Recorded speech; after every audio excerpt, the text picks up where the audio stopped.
Welcome to 10 Under 10. This is Alyssa. And this is Kristen. And we're your hosts. What's up, everyone? Welcome back. Today we're going to be discussing facts about sports.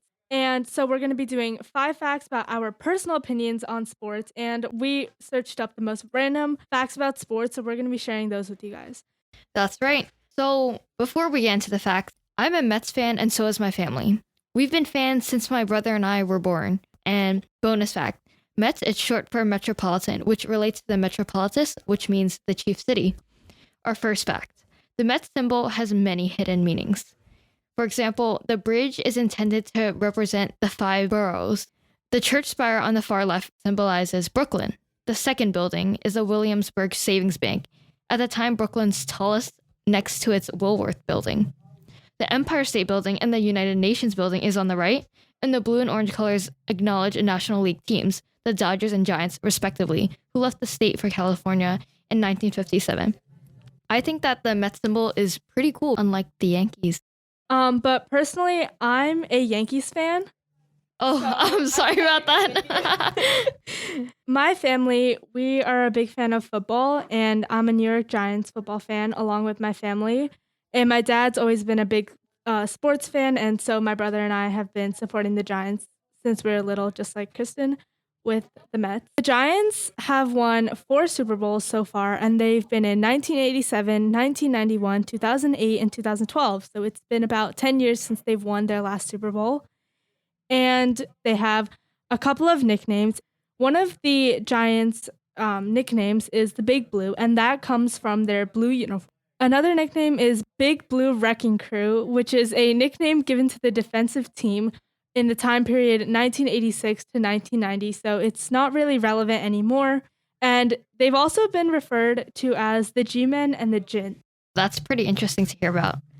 So going back to the Mets, I like to say that the current Mets manager, Buck Showalter, was a former manager of the Yankees, Diamondbacks, Rangers, and Orioles. So it really shows how passionate he is, not just about his team, but about baseball in general. I'm also a figure skater, so I love to watch the Winter Olympics. Since I was young, I've always dreamed of being a figure skater in the Olympics. I used to tell my mom when we would watch it, like, oh, one day you'll see me on the TV. Figure skating was first introduced in 1908 in actually the Summer Olympics and not the Winter Olympics. And then since then, it's been part of the Winter Olympics since 1924. The Mets have a lot of nicknames. Pete Alonso, who made his debut in 2019, broke the MLB record for most home runs by a rookie with 53 and won 2 home run derbies. This baseball player is nicknamed Polar Bear because his favorite animal is a polar bear. Noah Syndergaard, who's unfortunately not with the Mets right now, he's nicknamed Thor because of his gold, blonde hair and mighty pitching skills. Francisco Lindor. He joined the Mets in 2016 and became the first Puerto Rican shortstop to win Gold Glove Award. He joined the Mets in 2021.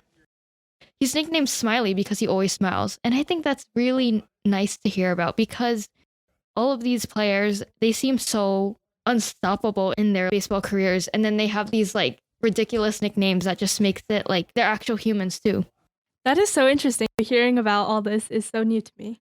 So moving on to our general facts, these are facts that we found super interesting that we never knew about until we researched them. The first Olympics was held in Athens, Greece in 1896.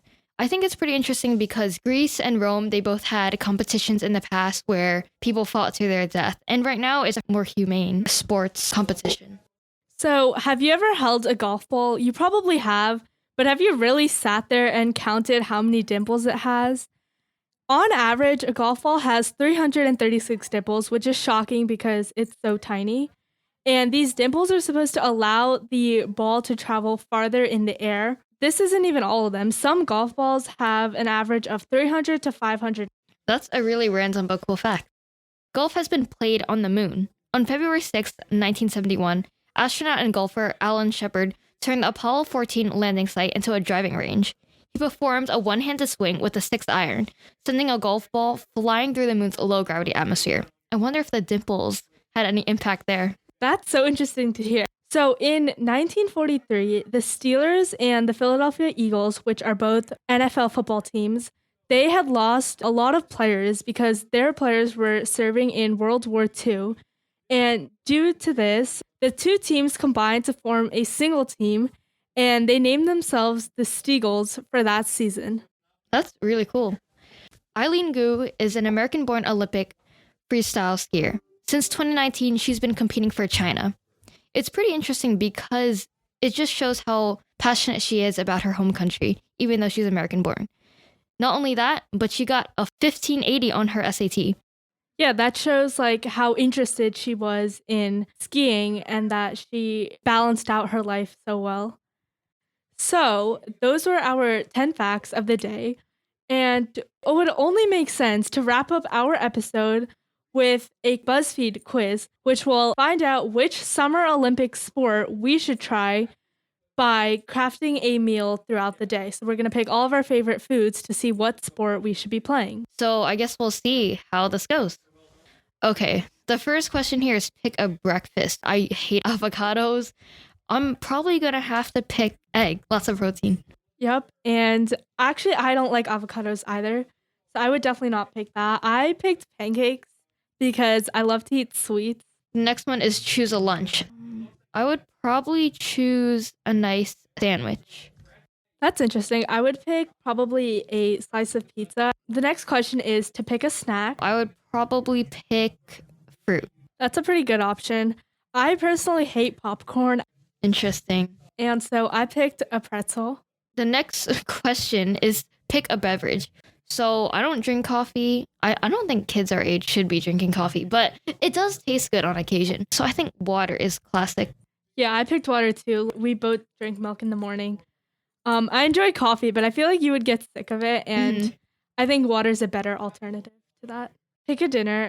I would definitely pick salmon without a doubt because I love seafood. And I picked a burrito. And finally, the last question is pick a dessert. That's a lot of sugar, but I would probably do cupcakes. And there's so many different options. I know. Of flavors, frostings. Honestly, all of these options looked really good to me, except the tart. I'm not the biggest fan of tart. Yeah, me neither, but it's still good on occasion.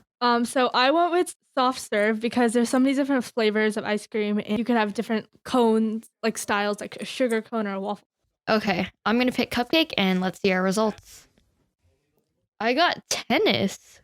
You have the determination and fast reflexes of a tennis player with potential. Just make sure your shoes are tied tightly before hitting the court. Do you enjoy playing tennis? Have you ever played it? I don't play tennis, but I think sometimes I would play tennis. So I submitted my results and I got soccer, which is really funny because I hate soccer. Really? I don't like soccer either. I used to play it when I was younger for like 5 years until I quit since I just did not enjoy it and I don't really like to run. Mm-hmm. So the description of soccer for me is you're a good team player and quick on your feet, which will help you on the soccer field. Always remember to lean on your teammates because teamwork makes the dream work. Oh, that's so sweet. Yeah. I think tennis, that's pretty interesting. Maybe I'll try it one day because I've never really thought about it.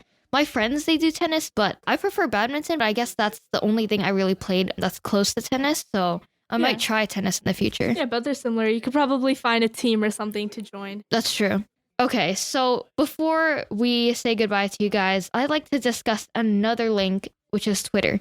So we're not actually going to click on the link, but I would like to say that Twitter is a really good place to look at updates about your favorite teams, share your team spirit with other people. But although it could be really positive in certain areas, it could also be negative because I was watching the Home Run Derby in 2022 and Conan Gray, he sang the national anthem and a lot of people didn't like his singing. So when I turned to Twitter, there are a lot of mean comments about his singing and how he was just invited to sing there because baseball wanted younger people to watch because Conan's relatively young. And it's really sad to hear. And Twitter, it could be very good and it could also be very bad.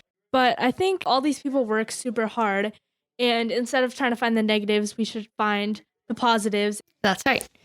Well, that's it for episode 3 of 10 Under 10 with Alyssa and Kristen. We look forward to next week's episode of 10 Under 10. That's going to do it for me. And that's it for me. Catch you next time. Bye.